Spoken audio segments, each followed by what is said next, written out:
पूरे ऐवान में जो मेंबर्स बैठे हुए हैं, ये सिर्फ मेरा नहीं बल्कि इन सब का मसला है, इनके इलाकों का मसला है।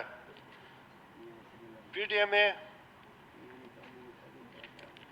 मैं एक मिसाल देता हूँ 2022 में, जो कि सबसे तबाह हुई और बर्बादी हुई नसीराबाद में, और इसके अलावा पूरे बलूचिस्तान में, जहाँ जो स्पेशली जो मानसून के रेंज में है वहाँ भी बहुत ज़्यादा तबाही हुई है। लेकिन उस वक्त भी ये सिर्फ और सिर्फ ये चावल, दाल और 1 किलो घी और एक खेमे तक में दूध रहा है। वहाँ पर फेडरल गवर्नमेंट ने और प्रोविंशियल गवर्नमेंट ने अनाउंस किया कि हम जो बंदा इस फ्लड में मरेगा या उसको 20 लाख रुपए दिए जाएंगे। मैं खुद इस चीज़ का गवाह हूँ। मैं अपने इलाके में मौजूद था जबकि एक बच्ची जो नंगे पाँव 12 साल बच्ची फिर रही थी, अपने भेड़ बकरियां चला रही थी, और वो जब घर से माँ बाप निकले बच्ची नहीं थी तो वो वहाँ पर मरी हुई पड़ी थी, जो कि सैलाब के करेला ले करके उनको उठाया और दफनाया। मैं जब उनके घर गया वहाँ पर फातिह ख्वानी के लिए, अफसोस के लिए, तो उनकी घर का जो मैंने हालत देखा, एक कमरा था उसमें भी बारिश का पानी टपक रहा था, और उसी दिन एक और लड़का था, नौजवान लड़का था, उसके एक बूढ़े माँ बाप थे और 2 छोटे उसके बच्चे थे। जब मैं वहाँ गया उन्होंने दफनाया तो था दूसरे रोज़, तो उनके घर के अंदर मैं गया, आप यकीन करें जिस हालत में वो पड़े थे, और उनको एक खेमे तक नहीं मिला, जो कि गांव के लोगों ने अपनी मदद आप एक खेमा उनको बना करके इसमें रह रहे थे, और इनके साथ कुछ भी नहीं था।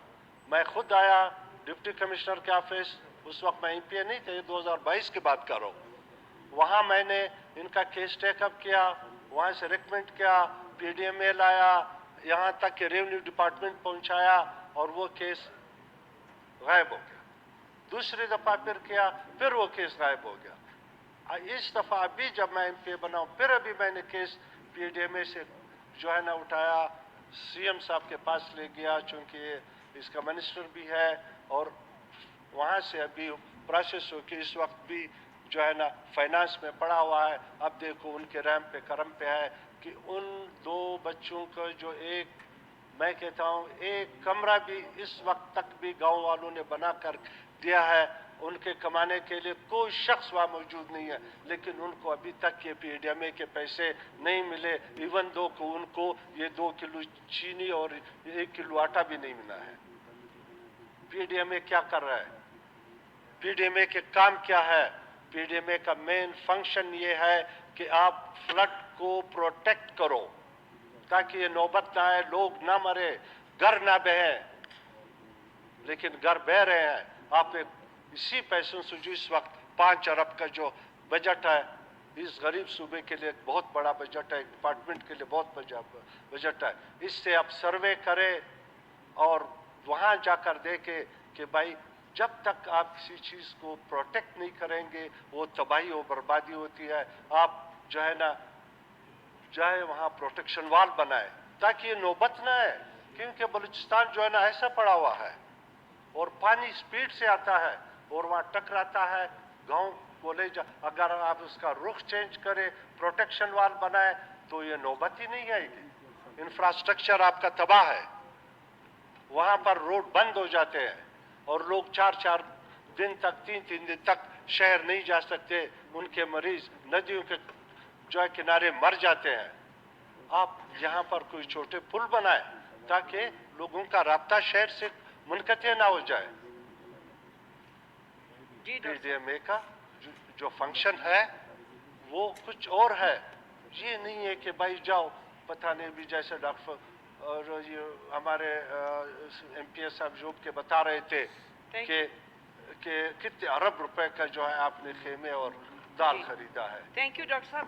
आप एक मिनट में क्योंकि टाइम मैडम स्पीकर 1 मिनट करारदाद भी आगे आनी है। मैं आप एक लोगों मिनट को बात करता हूँ। जी, आप लोगों के कहने पे जो मैडम है सब स्पीकर, मेंबरान को टाइम किसी दिया। भी डिस्ट्रिक्ट में बिल्डोजर नहीं है, कोई बिल्डोजर नहीं है। जाओ वहां पर, अभी एक शेरानी में एक रास्ता मुनक़ते हो गया था, लेकिन सिर्फ 8 या 10 घंटे या 20 घंटे बिल्डोजर की जरूरत थी, वहां पर कोई नहीं। दे दो डिप्टी कमिश्नर को पैसे दे दो, क्या इस इमरजेंसी में आप बिल्डोजर चलाएगा डिपार्टमेंट्स में नहीं, प्राइवेट बिल्डोजर चलाओ। मैडम कहने को तो बहुत जी चाहता है कि कहूँ सिर्फ। अच्छा, एक और चीज, आपके बेडे में से आप पता करें कि इमरजेंसी जब होती है, फ्लड आता है, कितनी दुनिया वो बीमार होती है, कोई वेस्टों में हो जाता है, कोई क्या उन्होंने कोई मेडिसिन वहां पर डिस्ट्रिक्टों में पहुंचाया है? क्योंकि डिस्ट्रिक्ट लेवल में ऑलरेडी कोई मेडिसिन नहीं है, लेकिन खरीदो मेडिसिन। इमरजेंसी मेरे को डॉक्टर्स आपके पास नहीं है, वहां डिस्ट्रिक्ट हेल्थ ऑफिसर के हवाले करो कि भाई इमरजेंसी में ये मेडिसिन जो है ना, आप ये अफेक्टेड एरिया में ले जाएं। जी, थैंक यू डॉक्टर साहब। जी।